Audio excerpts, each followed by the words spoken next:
abril de 1941. Dos formaciones militares alemanas distintas casi que compiten para invadir Yugoslavia. De un lado, el GEA, las fuerzas terrestres de la Wehrmacht. Del otro, la Waffen-SS, la rama paramilitar del Partido Nacional Socialista Obrero Alemán. Fue esta segunda la que se quedó con la victoria al capturar Belgrado, la ciudad capital yugoslava, con tan solo 6 hombres. Cuando llegaron las tropas de la Wehrmacht, preparadas para una compleja batalla, se encontraron con la sorpresa. Y esa no fue la primera vez que ambas facciones alemanas se midieron entre ellas dentro del marco de la Segunda Guerra Mundial. De hecho, esta actitud competitiva era alentada por el propio Adolf Hitler.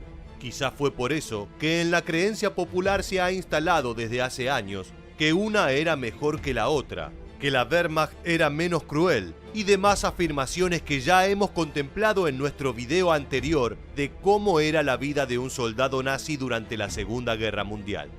Pero ¿en qué se diferenciaba un soldado de la Schutzstaffel de uno del ejército convencional alemán? ¿Qué requisitos se debían cumplir para ingresar a las filas de la rama paramilitar del partido nazi? ¿Cómo era su entrenamiento?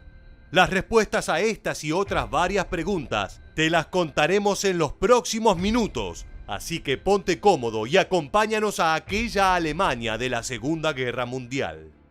¿Estás listo? Pues entonces, prepárate para viajar en el tiempo. Primero hablaremos de los orígenes y sus números generales.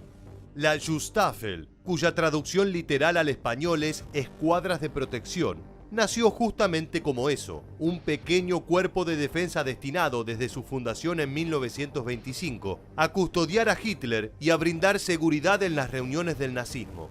Fue a partir de 1929, bajo el mandato de Heinrich Himmler, que la SS empezó a convertirse en la que sería una de las organizaciones más grandes y poderosas del Tercer Reich.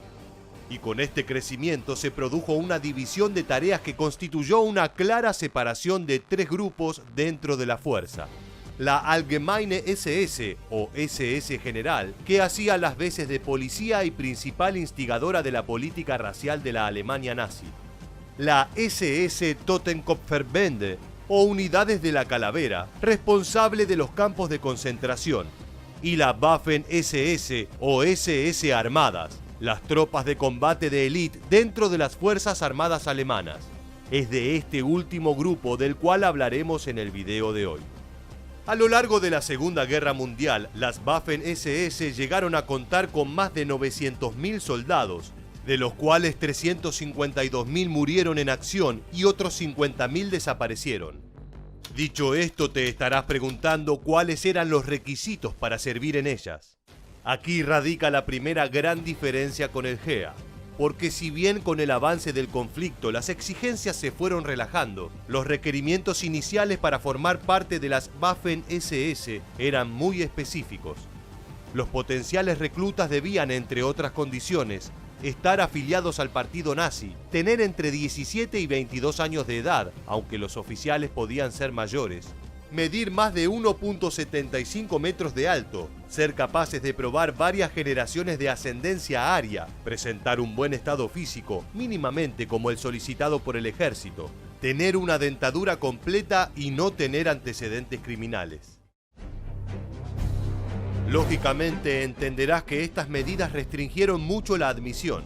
De hecho, en los primeros años de reclutamiento, que era inicialmente voluntario, apenas 15 de cada 100 aplicantes eran aceptados. Luego, por necesidad, todo el proceso de selección se fue flexibilizando. Al final, 1/3 de la fuerza terminó siendo conscripta. Pero ¿por qué tanta exquisitez al momento de elegir soldados? Pues porque para Hitler el soldado perfecto debía ser rubio de ojos azules y cumplir con ciertos estándares. Después de todo, las SS eran su cuerpo de protección y por ende debían ser el mejor ejemplo de disciplina y superioridad aria. La siguiente cuestión es el entrenamiento. ¿Eran realmente mejores los soldados de la Waffen-SS que aquellos del ejército alemán?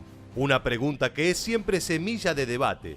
Es verdad que al referirse a este grupo específico de la SS, comúnmente se la denomina como la fuerza de élite del Tercer Reich, y algunas de sus unidades, en su época de esplendor, llegaron a merecer ese calificativo, equiparándose en calidad con los comandos británicos o los Rangers estadounidenses.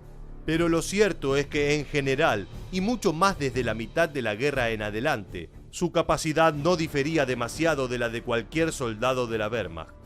En cuanto al entrenamiento básico, según los manuales de la Waffen-SS, era prácticamente el mismo que el del GEA, uno que se centraba en la disciplina, la obediencia y la lealtad, además de la obvia formación en armamento y tácticas de batalla. De todas formas, existían dos diferencias fundamentales.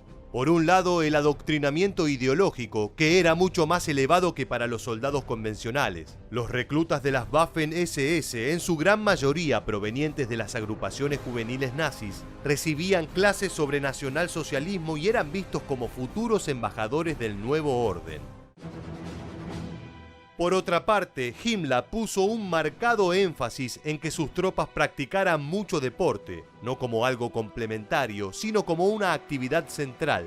Es por ello que a los reclutas se los alentaba a hacer atletismo, boxeo, juegos de pelota, natación y demás actividades deportivas. La razón: según un manual de entrenamiento de la Waffen-SS, el deporte despierta la beligerancia, endurece la voluntad, promueve la autodisciplina y, por lo tanto, eleva el entrenamiento de las SS al nivel de un luchador eficaz en el combate.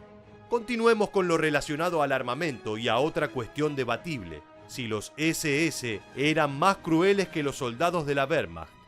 En lo que a armas se refiere, por lo general y como en el entrenamiento, no diferían mucho de las utilizadas por el ejército. Estas son las P-08 Luga y Balta P-38 como armas de mano, y el Mauser Kar-98K, Kar-43, MP-38 y MP-40 como fusiles y subfusiles más característicos.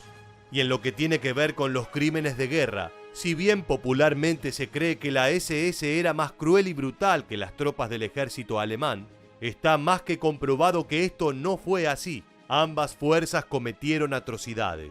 La única diferencia es que la Waffen-SS fue categorizada, en los juicios de Nuremberg, como una organización criminal, engrandeciendo el mito de único culpable de todos los crímenes de guerra perpetrados durante el conflicto. Por último, y a modo de curiosidad, hablaremos de otros dos aspectos que a primera vista diferenciaban a un soldado SS de uno convencional. Uno, por cuestiones obvias, era el uniforme, con las dos S características como estandarte. Si bien el más asociado a esta fuerza es el de color negro, que fue discontinuado antes de estallar el conflicto, lo cierto es que los más utilizados fueron de color gris y verde, muy similares a los de sus colegas del ejército, aunque bien diferenciables por las insignias. Y otro factor identificativo de un soldado de estas fuerzas de élite era el tatuaje con su tipo sanguíneo en el brazo izquierdo. Este requisito, pensado como un beneficio para tratarlos con preferencia y rapidez por los médicos en el campo de batalla, tuvo un efecto secundario indeseado. Este se convirtió en el principal distintivo usado por los aliados para diferenciar a los prisioneros y luego de la guerra, para arrestar y condenar más fácilmente a los miembros de esta división. Ahora es momento de que te sumes al debate. ¿Crees que un soldado Waffen-SS era mejor que uno del ejército alemán? Déjanos tu respuesta en la bandeja aquí debajo y no olvides suscribirte y activar las notificaciones para conocer muchos más sucesos militares que dejaron su huella en la historia. Gracias y hasta el próximo video.